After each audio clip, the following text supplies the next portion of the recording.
friends, today we are going to be talking about some Jesus, decapitation, and people mysteriously vanishing.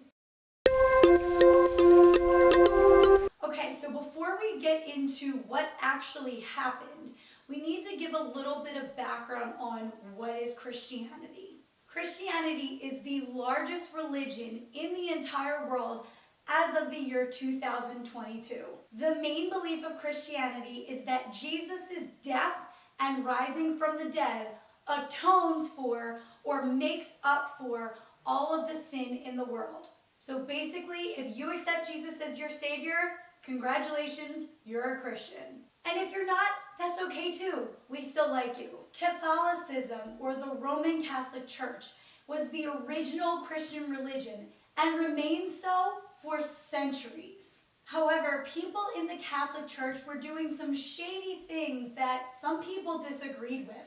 In the 1500s, Martin Luther— Let freedom ring from Stone Mountain of Georgia. No, not that guy. Martin Luther didn't like that the church was selling these things called indulgences, which were basically fast passes into heaven that you could purchase for you and your family and friends. Because of this and some other differences, Martin Luther decided to write a document called the 95 Theses, detailing 95 things that he felt were wrong with the Catholic Church. Martin Luther didn't intend to break away from the Catholic Church, he just wanted to fix the corruption. However, as more and more people began reading and agreeing with his ideas, it ultimately resulted in the formation of the Lutheran religion. This caused a group of Christians who still acknowledged Jesus as their Savior, but had some differing beliefs and issues with the Catholic Church to break away from the Catholic Church and form their own Christian religions. This movement is known as the Protestant Reformation. Another person who broke away from the Catholic Church around this time was King Henry VIII. King Henry VIII wanted to divorce his wife because she wasn't having a son and he wanted a male heir to carry on the dynasty. When Henry went to the Catholic Pope and asked for a divorce, the Pope was like, "No, we don't do that here in the Catholic Church." Nah, bruh. You have to understand that at that time period, people did not have children with people who they were not married to.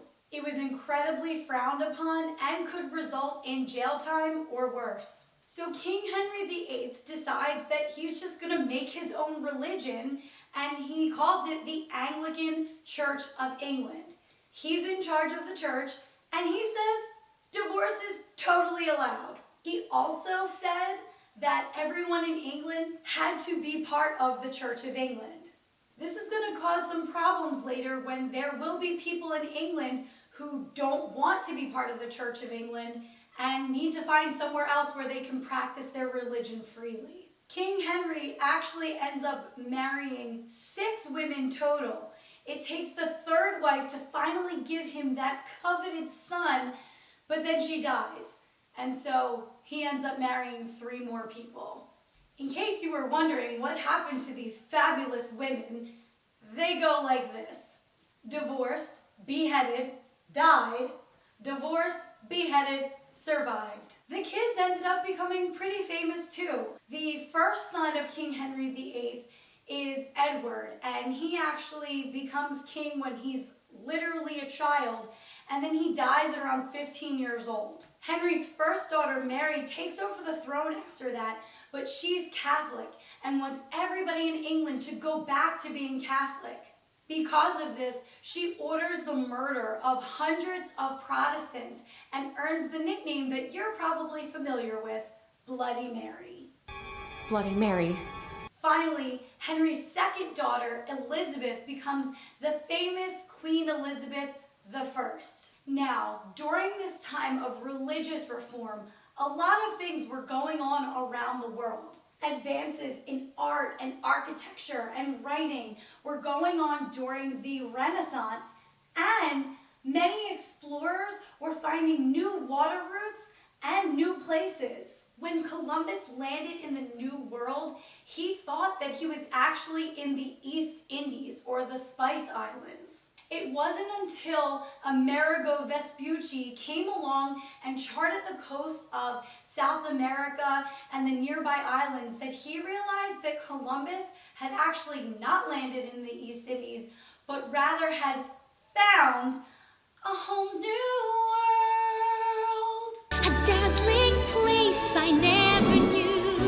Once European countries realized that there was a new world to be explored, they sent people over in droves to basically conquer the people who were already there, aka the Native Americans. In order to prosper off of the land, these countries set up colonies in the New World. A colony is a settlement that is controlled by a distant parent country. In the 1580s, England made its first attempt to colonize the New World at Roanoke, which is in North Carolina. These colonists ran out of food and supplies quickly, and they had to be rescued by Sir Francis Drake. And Drizzy got the money, so Drizzy gon' pay it. Those my brothers, I ain't even gotta say it, that's just something they know. Even though these colonists had to be brought back to England, somebody had the bright idea to try again in the same spot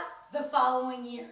In 1587, John White took a little over 100 people to try to colonize in the New World at Roanoke. The first documented child born in the New World was named Virginia Dare, and a lot of things in North Carolina to this day are named after her. Once again, these colonists ran out of food and supplies, and so John White had to return back to England in order to get the necessities and bring them back to the colonists. The problem was, England was at war with Spain, and so he couldn't get back to the New World until 3 years later. When John White arrived back in the New World at Roanoke, everybody was gone. I made my family disappear. The only clues left behind were the letters C-R-O carved on a tree and the word Croatoan etched into a fence. To this day, nobody knows for sure what happened to those Roanoke colonists, but there are basically two leading theories. Some people believe that the colonists were killed by the Native Americans in the area. This is a plausible theory because the colonists had a history of having trouble being nice to the Native Americans. This would have given them plenty of time to kill everybody and destroy the houses before John White got back. The other theory is that the colonists actually left the settlement and went to live with the Native Americans peacefully. This has been supported by people claiming that they had both English and Native American ancestors in that area. Again, no one knows for sure what happened, and so Roanoke will continue to be one of America's greatest unsolved mysteries.